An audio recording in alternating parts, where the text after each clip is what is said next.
Hi all, very good morning. இன்றைக்கி as usual பார்க்குக்கு walking போயிருந்தேன். ஸோ அப்படியே வாக்கிங் போயிட்டு வீட்டுக்கு வந்தேன். இன்றைக்கி 2வது புரட்டாசி சனிக்கிழமை. ஒய்ஃப் என்ன சமையல் செஞ்சுருக்காங்கன்றதை பார்க்கலாம்.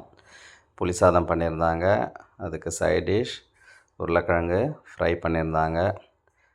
அப்படியே எங்களுக்கு சவ் சவ் பருப்பு போட்டு கூட்டு பண்ணியிருந்தாங்க. மார்னிங் பிரேக்ஃபாஸ்ட்டுக்கு வெண்பொங்கல், அதுக்கு வேர்க்கடலை சட்னி பண்ணியிருந்தாங்க. ஸோ இதெல்லாம் செஞ்சு முடிச்சுட்டு அவங்க பூஜை வேலையை ஆரம்பிச்சிட்டாங்க. ஸோ புரட்டாசி சனிக்கிழமைக்கு பூஜை வேலை பண்ணிகிட்ருந்தாங்க. பூஜை முடித்த கையோடு அப்படியே காக்காக்கும் சாதம் வச்சாச்சு. காக்காவும் வந்து சாப்பிட ஆரம்பிச்சிடுச்சு. அப்புறம் எனக்கு பொண்ணுக்கு இன்றைக்கி ஸ்கூல் இருந்தது. ஸோ அதுக்குனால அவளுக்கு வந்து கொஞ்சம் பிரேக்ஃபாஸ்ட்டு வச்சு கொடுத்தேன்.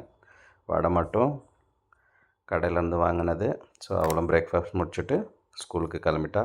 தேங்க்யூ ஆல், பாய்.